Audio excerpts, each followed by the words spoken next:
Hi, everybody. Welcome back to the Open Road channel. Today, my guest is Elizabeth Garcia. How are you? I'm good, thank you. All right. So, just to give the viewers a little background on your story, back in September of 2015, there was a drive-by shooting southeast Houston, where your family, yourself, and your children were victims of a drive-by shooting where one of your sons was injured by a gunshot wound, and tragically, your other son was killed in the drive-by shooting, right? So I appreciate you guys having me on tonight, and I know it's a big deal. Yes. So thank you to you and your husband for having me here. you. And before we kind of get into the story in that day, I kind of just want to know, like, who was Moses, right? Like, what kind of little boy was he? Oh, Moses was the light of the house. He was my loudest child, the loudest one, the most playful one, the clown, the joker. Would start food fights.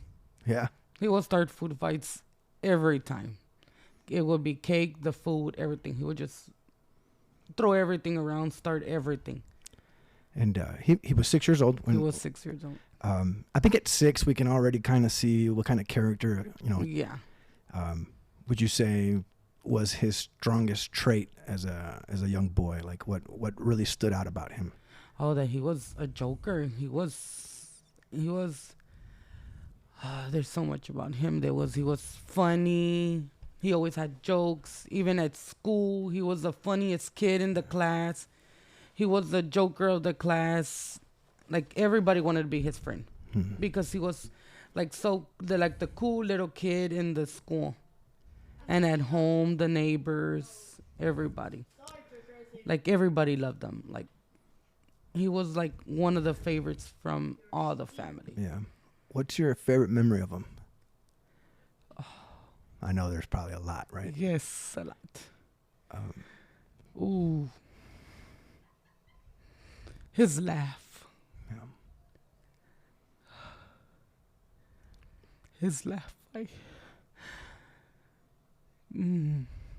I miss everything. His laugh. You miss him so much. Mm-hmm. I know there's no words to maybe that I could say or anybody could say to help you, right? And Yeah, there's nothing anybody can say. I know you're trying to heal, I imagine. Yes. And I also know that it's an impossible task that you're probably never going to accomplish, but that's life for us, and this is kind of what you're going through. So before we get into the story, I want to tell the viewers kind of how me and you met, how we know each other. So I was That's a crazy one. I was a Houston police officer. I patrolled the south. Well, it's called East Side, right, for the Houston Police Department, but it's in Southeast Houston. And if you're looking at the general map, I was a patrol officer for about 6 years in the area, and I want to say I made a call to your house. I can't remember how. Yeah, we made a call. Yeah, okay. I remember some of it, but not a lot of it. My son Lionel, that he was fighting with his brother. Oh, okay. He was started throwing bricks everywhere, and then he was trying to fight his dad. Yeah, so things get crazy, and I think that's how we met, and that's how I met your family, and. No, and we met because remember you jumped the fence and you broke it. Oh yeah, I did. I think I went through it. Yes. Yeah. Who was I chasing? I don't remember. I was chasing someone. Was it Lionel? Lionel, you were chasing him. So for the viewers, that's kind of how we met. And at when I was patrolling, right, like I was real big into like the community and really getting to know the people that I was around, right. So I thought that was a big deal, and so I started frequenting your house, and kind of just trying to be there and help in whatever way that could, right? Yeah. So that's how we met, just kind of setting the stage. So I think it's time, we get into the story. Do you feel you're ready? Yeah. Yes. So some of these questions will be hard, but it's your story, and I think it needs to be heard. So I want you to kind of travel back in time with me, right? Let's go back to September 25th, 2015. Yes. before the chaos erupts, what are you doing? Like, what's happening? Or you're at home? What We're time is it? home. It was they had a McTeacher night. We had a McTeacher night. It was a Thursday.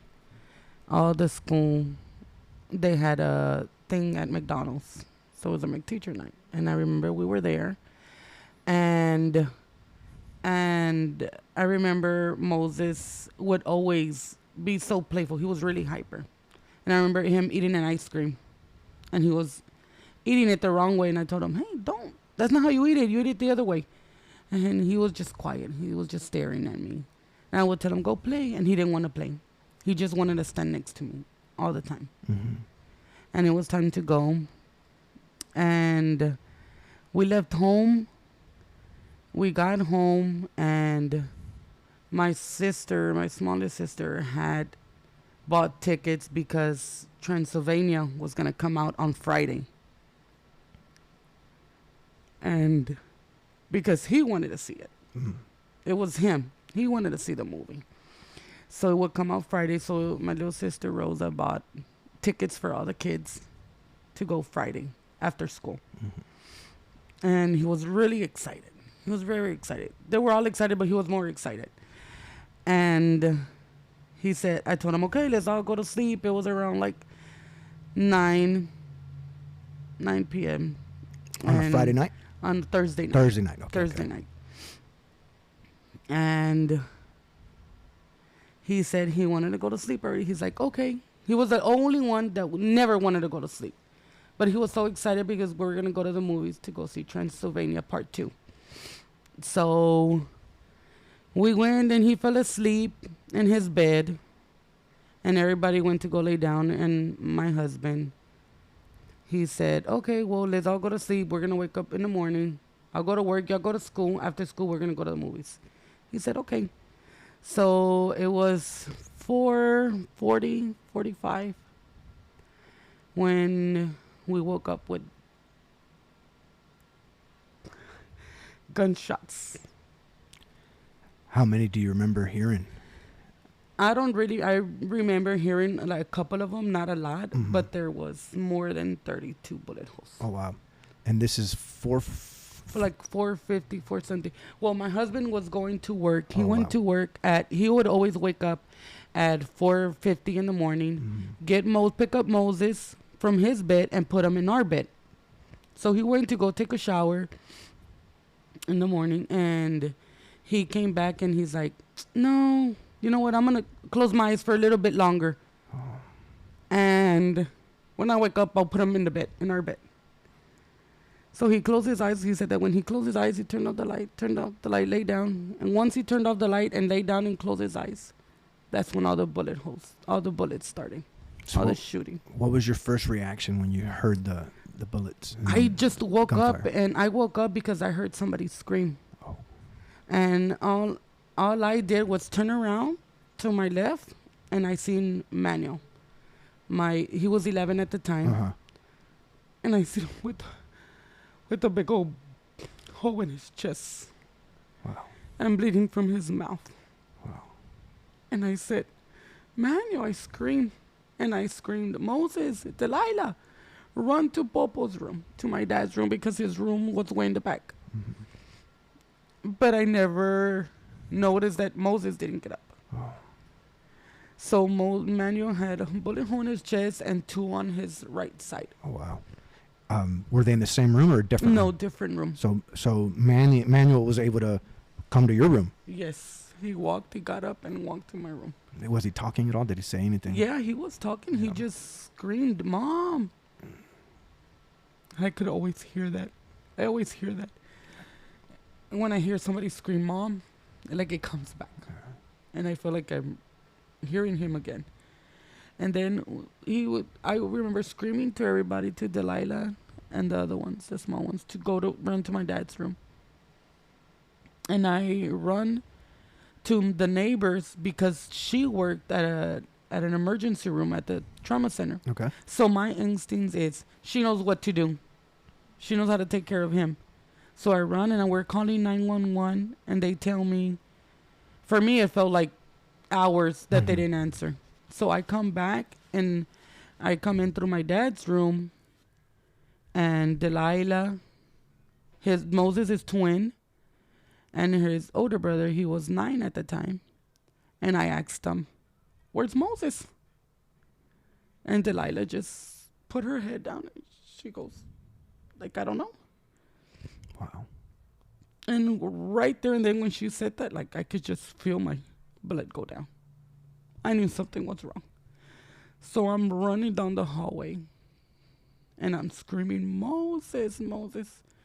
And I passed through where Daniel, my husband, and Manuel were at in the floor, bleeding. There was so much blood. And then I run to my room. And I remember this because I didn't remember it. I remember because they played the 911 call at the court. Mm.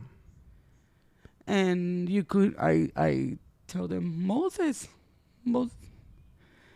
is shot. His bed was like this. His head was over here and his body was here. And when I got to him, his head was right here and his little feet were hanging down. Mm. And he was barely breathing. And his eyes were a little bit up. And I remember screaming, "Moses is shot. He's died. He's died." And everybody goes, "What?" I said, "He's died." And I get him off of his bed. And I just sit down on the floor, just holding him. And he took one breath. It was one breath. And he took another one. He was gone. He just took 2 of them and he was gone. Then that's when the ambulance came in.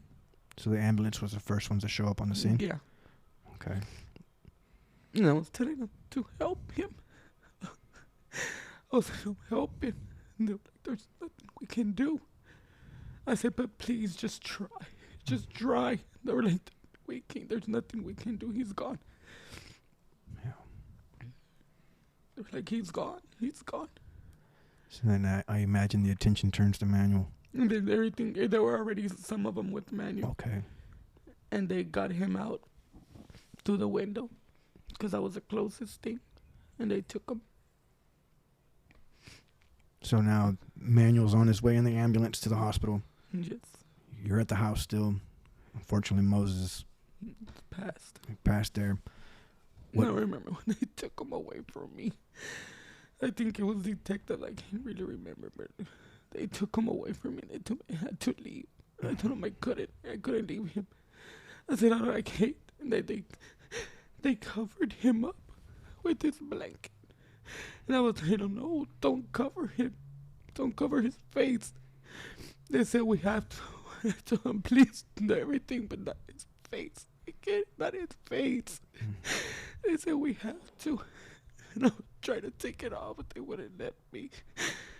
I think that was one of the worst things that I had to see him.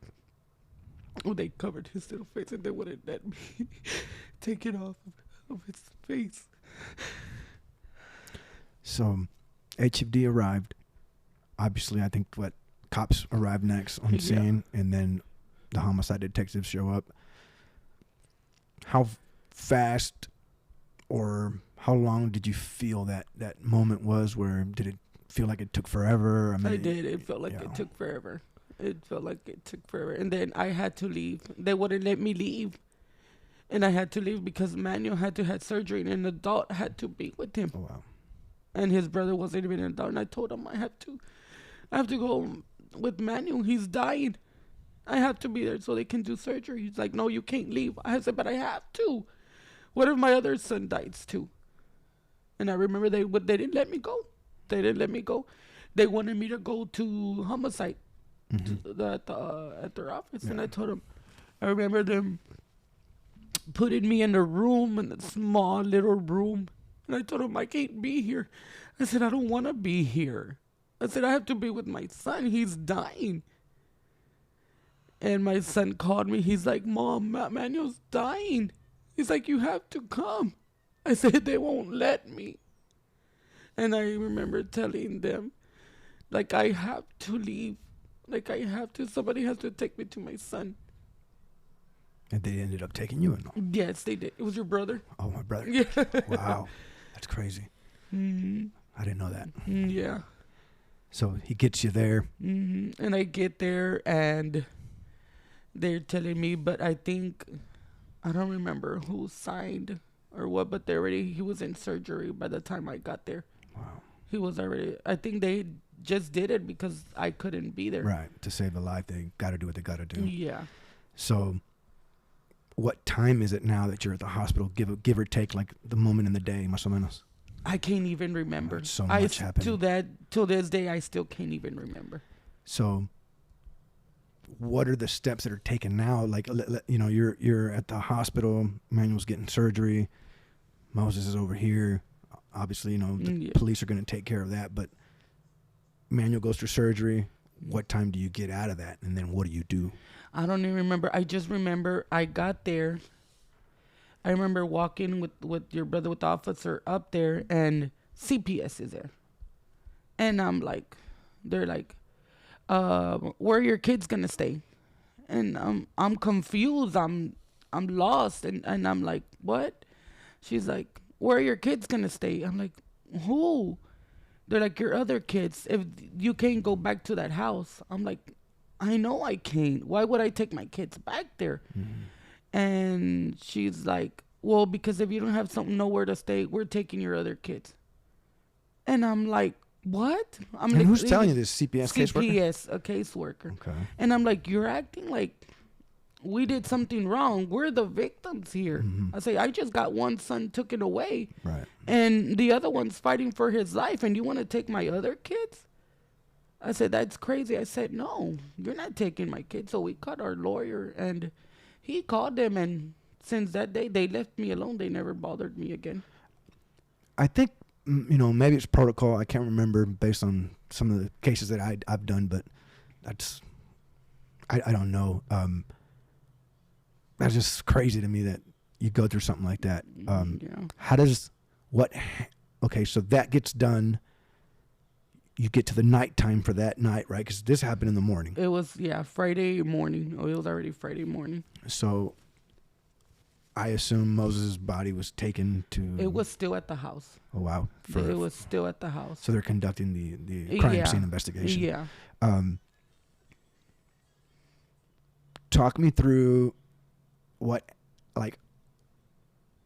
information do you give to the police? Like, what do you know at that point? I told them that I don't know. Right. I have no idea. Like, I don't know what's going on. I don't know who did it, why they did it.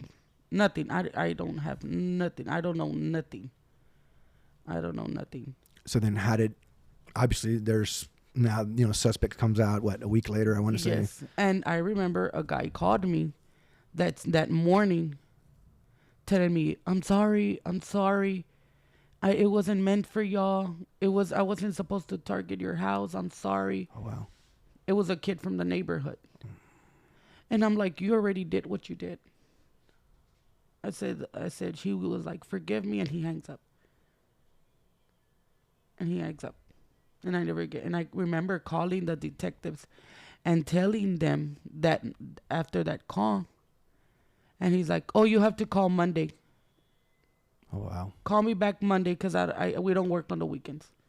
So you had some issues with the Houston Police Department. Yeah. Just based on what you're telling me, it sounds like there was no compassion with what happened. That's pretty sad. Yep. And then I was confused. I'm like, well, who do I tell? Who's going to tell me what's going on? So the investigation's happening and you kind of don't feel like you're being paid attention at this point. No, that's exactly how I felt. So your experience there is no good with the police. Yep. A week goes by. What starts happening after this? Well, 2 weeks, then the neighbors, everybody had cameras. They seen the car. Oh. They got the license plates. They ran it. I think it was the girlfriend that snitched on him. Wow, okay. And I think she snitched on him and she said where he was. And he was already out on bond.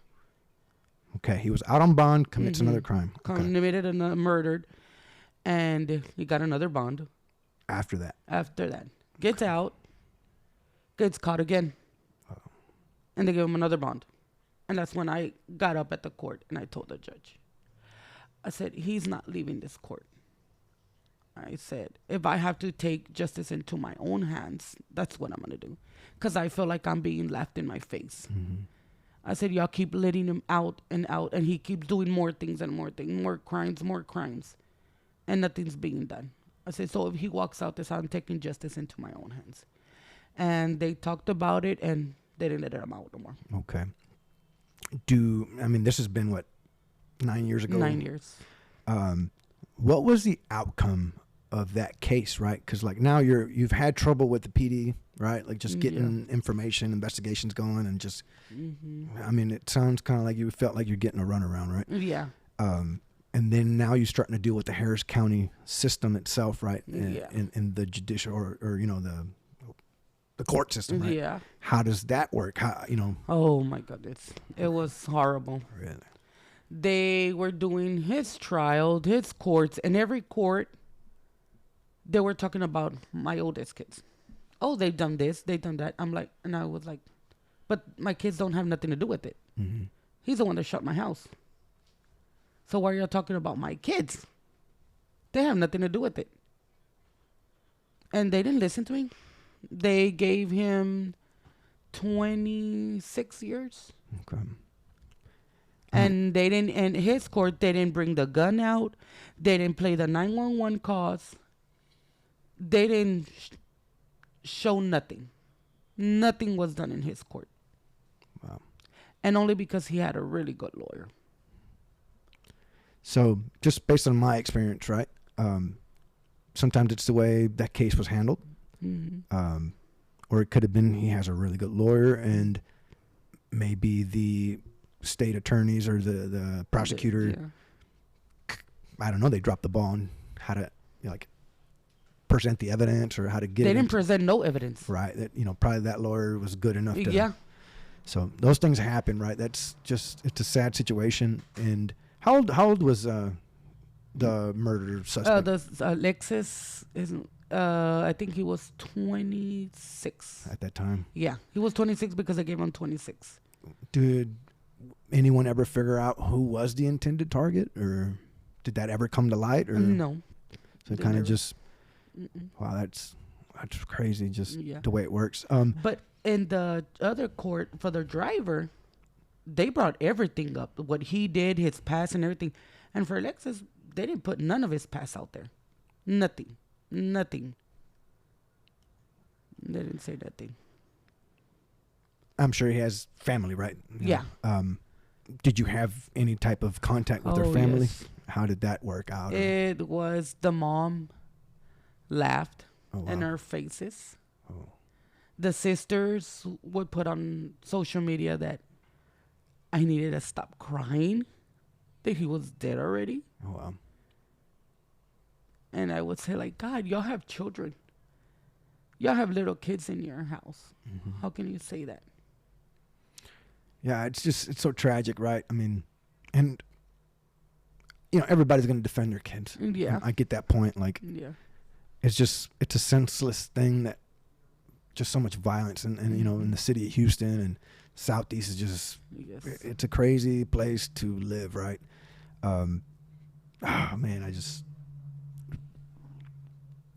When he got sentenced, right? Did they let you speak? Or, yeah. Yeah. And the judge rolled her eyes while she was seeing me crying. Wow. I remember I was crying, and she looks at me and she goes like that. What do you think? So I just stopped. I stopped and I got up and I went to sit back down. Now that so many years have passed, how do you feel towards that man that took Moses' life? Like, what's your feeling now? How are you going about your life?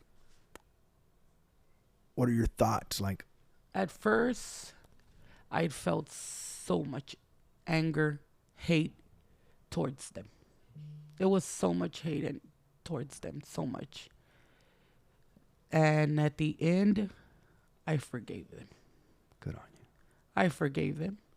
And I remember telling both of them that I forgave them. Wow. That I know their intentions were not to kill Moses and injure Manuel. Mm-hmm. In my heart, I deeply know that wasn't their intention.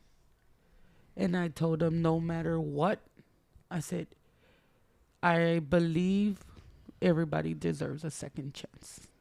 Where were you able to tell them this? I did tell them. At the court? At the court. At the court, okay. Mm-hmm. At the court and outside the court. Got you. What kind of reaction did you get from them? From Alexis was crying. Right. I told Alexis inside the court. Oscar, I told him outside the court, and he started crying.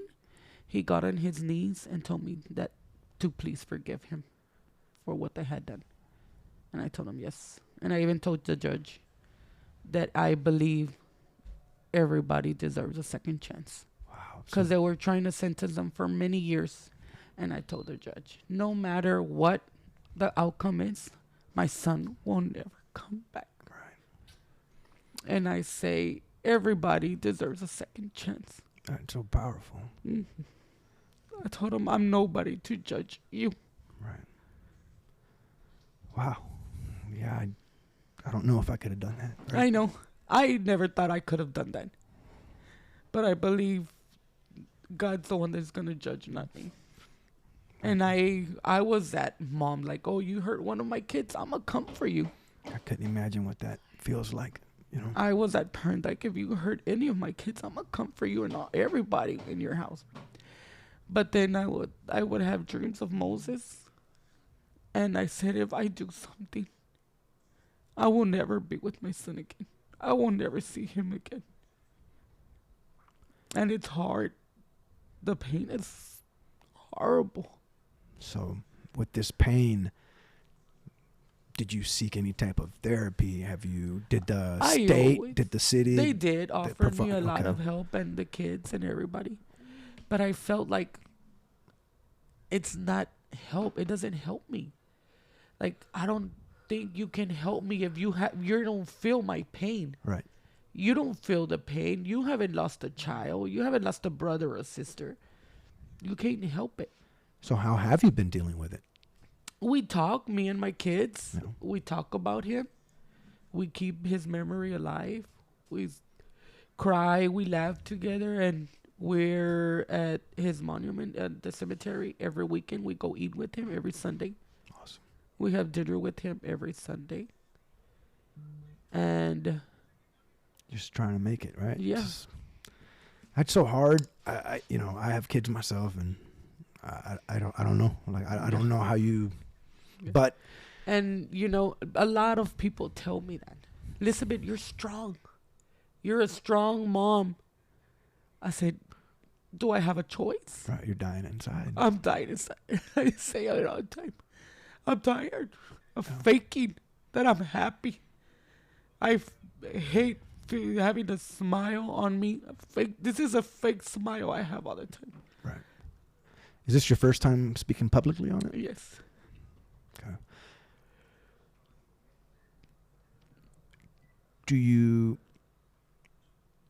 Have you gone to therapy? No. Okay. And now I know I need help. I know I need it. Okay. So I hope this podcast here, maybe, like I said, I know you'll never heal completely, right? But I hope it starts the process, right? It does. And it helps. It helps a lot. I feel like a lot of us kind of just bottle everything inside. Yeah. And we just put on this face that we're strong, but yes, it's okay to cry. It's okay to be vulnerable. cry. It's okay to just, I'm rock bottom. Yeah. And that's okay. Like, and it's okay. It's okay. Like. And I tell a lot of mothers that have recently lost their kids, and I told them, it's gonna get easy by the time it gets hard. It's gonna get way harder. Mm-hmm. It's gonna get really hard. A lot of people say it get easy, but it doesn't. Right. It gets hard. It gets harder and harder because, one, people start coming around. Two, reality starts hitting you that there's no way he's coming back. And at first, I remember I used to just go to sleep and I said, "Oh, I'm gonna wake up in the morning, and it's just a dream. I'm gonna wake up." And it was the next night. The next night, I wouldn't wake up. And I told my sisters, I told everybody, just hug your kids, love them. Like, love your kids. Like, no matter what you're going through, just hug your kids. Like, love them. Like, if it's it's your last day with them. What plans do you have to get help? Like we've identified that you're hurting, right? Like, so what do you think would help you? Or I've mentioned ayahuasca to you, right? I think it's like, okay, for me, I feel like your problem is the biggest problem in the world to you. My problem is the biggest problem to me, right? So I think every individual, everybody, their problem is the biggest problem. And in your case, it's a big problem, right? So what I could tell you is I had a wonderful experience with ayahuasca, based on the pain that I was going through with just a divorce, right? And I know it's nowhere near, but to me, that was the biggest problem of my life, right? So to you, that's your biggest problem. I would encourage you to maybe, because I think we're kind of the same as far as like, man, ain't no therapist going to be able to help me, right? Because, he would have to have gone, or she would have to gone through the exact same thing as I do, everything. And it's real hard to find somebody that's just been through everything you've been through. So when I was starting my journey to seek therapy or whatnot, that's where I like found the ayahuasca. I was like, you know what better, who knows me better than me? Yeah. And I think that's what really like helped me focus in and start dealing with it. And I don't know where you're at in that. Like, have you really, like, it's pain and are you still like almost in denial, right? Like, have you accepted that yet or no? Like, I haven't. Right. And it's been 9 years. It's been 9 years. It's Sometimes time. to this day, I still think like, oh, it's not true. Right.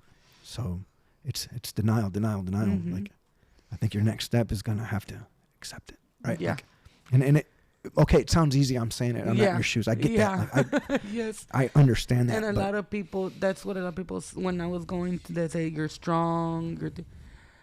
And I tell them, like, what else can I do? Right. Right. But I don't have a choice. It's okay to be weak for a little bit. Yeah. It's okay. And I was those person that I was hard-headed. I didn't care. I was tough and I wasn't scared of nobody, anything. And now it's like I've changed so much. And everybody tells me, Elizabeth, I want the old Elizabeth back. Like the funny Elizabeth, the happy Elizabeth, the always having parties and dinners at her house. Yeah, and that Elizabeth may never come back, right? Yeah. But from time to time, we have to find her, right? Yeah. Like, I understand that not 100%, right? Like, but I hope that you really do find a way to not heal. I don't even know if that's the right word. Maybe it is. But to accept it, to start healing on it. I can guarantee you're not the only one going through something like this. And I think it's very courageous of you to come on and speak about it. And I can guarantee you there's going to be a viewer somewhere that's going to relate to this so much with you. And they may be more ahead in this journey than you are. They may be even, not as far, right? So I hope that you can start at least something in the process to get a little bit better. If you had one advice to a mother that's lost their child, what would be what could you tell them? Like, how do you cope with it? Like, just one, I don't know, maybe there's something that you do. Don't give up. Oh, okay. Don't give up. Don't let the guilt stay in you, because that's what kills you the most. Wow. Like that, what if I did this? What if I did that? Like in my case, it's always like when he was taking his last breath in my arms. It kills me because I always think like, what if I helped him? What if I tried CPR?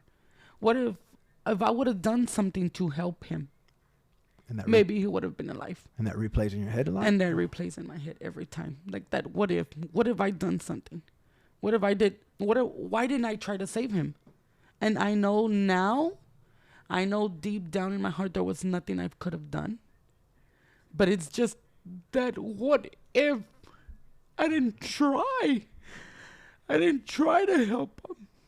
And what if he's like, what if at that moment he was like, Mom, help me, try something.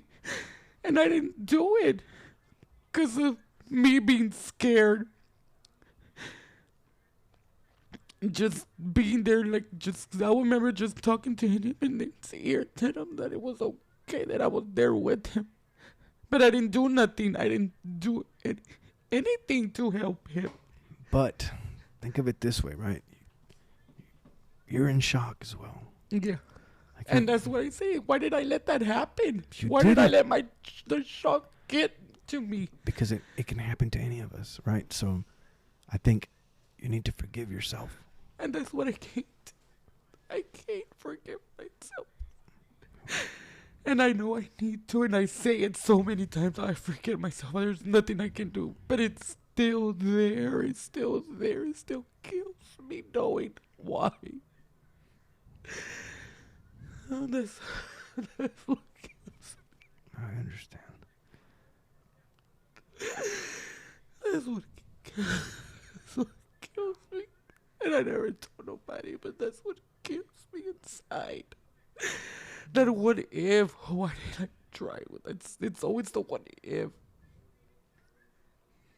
And that's what kills me inside. Like, why did I try? It's not your fault. You're going to be okay, you know? Like, I wish I had the words. I really And do. there's nothing nobody can say. There's nothing nobody can do. Nobody can take the pain away. There's nothing that can take the pain away. There's nothing. And I told my husband, God, I wish there was something that can take it away. But there's nothing. There's nothing nobody is ever gonna say or anything gonna do that's gonna take it away. I think the biggest thing we've identified right now is you need to start finding a way to forgive yourself. Yeah. And I know it's easier said than done. I get that. But I really think that's probably a good step, right? You know, Yeah. There's nothing you probably could have done anyways. Yeah. And I know that. And I know that. I know it deep down. I know. And you But I say that was my baby. That was my child. Why didn't I try? Why? for one, you're not trained, right? There's so many variables, right? Yeah, and then now I see it like that. Right. There was nothing I can do. I wasn't trained to help him, how to fix it. I didn't even know where he was. What had hit him, what had killed him. Right. Because I know the wound was right here. It was like right here. And I was like, what killed him? How did he die? We don't have nothing right here. I'm going to ask you a hard question. What do you think was harder, that day or the day you buried him? Well, I can't even remember the day I buried him. Oh, that's... Till this day, I cannot remember. Okay, and I know that's a hard question, but we're going to let it all out tonight. Mm-hmm. Like, whatever's bothering you, whatever you're holding inside, like that, like you said, this is the first time you let out that you feel guilt. Yeah. It's okay, let it out, like whatever it is, anything you feel. And I haven't told nobody this too, but when it was a funeral, I remember Manuel had to get an emergency surgery because he had gotten infected in the lung because he was shot in the lung. Mm-hmm. It punctured his right lung, and the two on the side didn't hit no organs. So that day that we were gonna bury him, it was the funeral and burial at the same time. It was the same day, and everybody remembered telling me, why are you doing it the same day? Just wait another day. I said, no, his body's been through enough already. I said, I don't want his little body at that freezer anymore. Right. I said, his body had been through enough. And I remember getting off the car. Oh, man, it was good. They're like, your son's in good hands. You go and say your last goodbyes to your baby. And I said, okay. we left to the hospital. I mean, to the funeral. I remember getting there, getting off of the car, walking in. And I just remember everybody looking at me. And I get halfway, and I just stand there. I freeze right there. And then I'm getting closer to his coffin. And I just remember screaming, crying, telling him to get him out of there. That he didn't belong in the coffin. And I didn't remember this because they told me. And you know when you watch a movie, Mm-hmm. and you're like, oh, I seen this little part, Right. and you remember that little part. That's over these 9 years how I've been remembering Wow. everything from the funeral to the burial. And I remember everybody telling me, like, you didn't want him in there. And I remember people grieving me, hugging me. It's just, but the pain The pain, just takes over. I didn't want nobody there. Right. I didn't want nobody to hug. Like, I wanted them there, but I didn't want them there. It's Yeah. confusing. And then I don't remember anything else. And when I remember again, I was at the cemetery already with his coffin. And I don't remember nothing anymore. And I tell everybody, I just remember this one lady. During all that time, I just remember one lady. I don't remember even when the coffin went down. Like anything. To this day, I still can't remember. Wow. Like, I cannot remember. And I try and I try. And and then at church. Remember we went to church? After the funeral, we went to the church. And I just remember little pieces too that I remember looking at him and the what's his name? He's not a pastor. Is the priest? Priest. Mm-hmm. Throwing holy water on his coffin. They were taking pictures with all the kids, his sister, Mm-hmm. and that's it. And how old is Manuel now? Manuel's 20 now. How's he dealing with it? He has a lot of anxiety Yeah. and depression, especially when they were in school, when they went back to school and everything happened. Mm-hmm. All three of them, till this day, they can be when they advise them first when they're gonna have a fire alarm, and they let them out early, like 2 or 3 minutes before the bell, Mm-hmm. because they get PTSD and the loud noise Mm-hmm. because of the gunshot. Has he going through therapy? No. Did he ever go through any of that? Mm-mm. Okay. So I think, obviously you guys are dealing with it the best way you can. Like, and therapy may not be the answer to everybody, right? Like, Yeah. I get that. Like, I was one of those. I am one of those, right? Yeah. But I hope, and I'm not gonna say I pray because I'm not a prayer. Yeah. I would be lying if I said that. Yeah. I like to keep it real, but I really do hope that at least, because I'm sure Manuel's gonna watch this. Yeah. Is there anything you'd tell Manuel as he watches this? Like any message you'd give him from? He's gonna watch it. Yeah. Oh yeah, he's gonna watch it. Anything you want to tell him here? That he's my miracle baby. Gotcha. He's my miracle child. And that God has him here for a reason. And I've told him that he has a purpose here. And that he needs to talk about it and let other kids know. Mm-hmm, mm-hmm. Like, don't do drugs. Stay out of trouble. Right. And he's a very good kid. Gotcha. He's never, ever been in trouble. At school, straight A student, everything. He was a really good football player at middle school because he was in middle school. And he can't do that. He can never play football again because of his lung. And now in high school, when he got out, he's in college. And I remember he wanted to go to welding for underwater welding. Oh, okay. And the doctors said, nope, Yeah. no possible way. Your lung. So he's just now for regular welding. And I know you're going to do a good job, puppy. You're going to be really good. we're getting to the end of this podcast, but there's something I want you to use your imagination. Mm-hmm. I want you to imagine that microphone right there is a direct line to heaven. Oh. And Moses is on the other end. If there's something you want to tell him. Yes.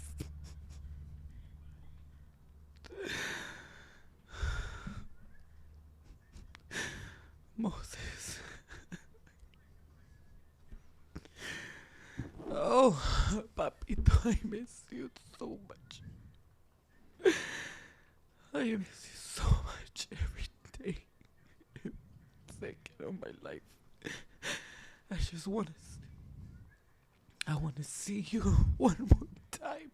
I want to hug you. I want you to hear your voice to tell me, Mommy, I love you.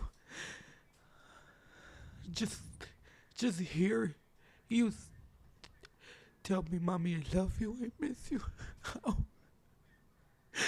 I want you to come home. That I love him so much. I miss so much. Yep. Listen, I'm 100% a believer that he received that message tonight. And I promise you that he's proud of you. Life's a gift. Yes, his was taken away, but you still got to live yours out, and he would want you to. I promise you that. You still have other kids. I know it's so hard, and I'm nobody to tell you, right? Like, don't take it that way. And you keep fighting. Like you said, don't quit. No, and I tell everybody, don't quit. Don't give up. Right. I think you're doing an amazing job. I'm super proud of you. This podcast means a lot to me that you would come on and share your story. I'm honored that you trust me to have this conversation. It means so much to me, but I hope it means just as much to you, and I know it will. Yeah.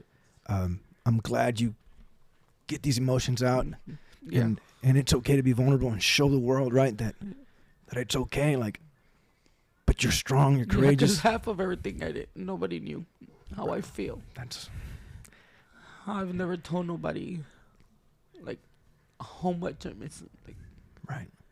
You're and starting. it's hard. This is the start. I promise you that.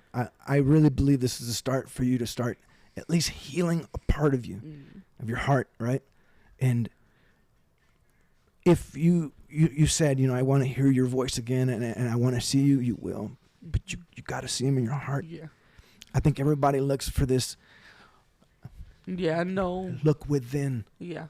He's within. He's in your heart. He'll always live in there. Yes, I he promise will. you that. Yes, he will. Any final thoughts? Just that I don't even know what to say. Like, Right. it's hard. I just tell everybody, love your kids. It's a good message. Take care of your kids. It's a great message. Don't yeah. be a friend. That's the main one. Okay. Don't be a friend to your kids. Be the parent. Beautiful. And just love your kids. Tell them that you love them so much. And I know there's a lot of mothers that... And I would always say, like, God, why are these mothers killing their kids? Right. Like, they give them away. And I say, God, I took care of mine. I loved my kids. I wouldn't even take them nowhere because I was scared that something was going to happen to them. That was my fear. That something, if I took them outside, somebody was going to rob them, kidnap them, or an accident. Right. It's parents. That's a parent's worst nightmare. Right. I really want to thank you for your time. If I asked a question that offended you, I apologize. No. I know I can be very blunt at times, but I feel like I'd rather be blunt and be real Yeah. and get as much real back, Yes. because I know you're real Yeah. as well. My final thoughts to the viewers that have made it this far into the video: we appreciate you guys watching. There's people out there that maybe think that they're alone, and They're not alone. they're not alone. You know, They're not alone. There's a lot of help out there. There's grieving groups on social media. Yep. Like you can talk to them. I used to do that at first. For a couple of years, I did that. And it helped me a lot. Now, I don't really look at them no more because it gives me more depression. But at first, they do help. And then you could answer them questions like, is this normal to feel this? Like if you're having problems with your husband, because a lot of people, their marriage breaks because of that. The trauma. Yeah. The trauma, the like, oh, you're not crying enough. But men grieve very different than women. They're hurting too. They hurt too. And a lot of people say, oh, well, my husband doesn't cry. You don't know that. Right. You don't know how they're hurting inside. Right. And I always encourage, like, be with your partner. Right. Don't separate. Like, don't let him hurt alone too. Right. Don't let him grieve alone too. And your other kids, if you have other kids, grieve with your kids. Talk to your kids. Yeah. And if you are alone, and if you have no one, nobody, I'm here. I'm here as well. Right. So we're creating this community, even if it is online, where you can reach out. I'm going to tag you on Facebook. Yes. So also, if you want to reach out to me, you can leave a comment, or if you go on my YouTube description of my channel, I have an email for anybody that wants to reach out. Again, you know, we thank you guys for viewing, for watching tonight, and thank you again. Thank you so much. Thank you. Thank you. Can I show them his monument? Sure. Okay. Let's see. I have a picture. He has a beautiful monument. He loved Batman. Batman was his thing. And he loved Batman so much. So we got his monument of Batman. Where can I show it? Get it up on that.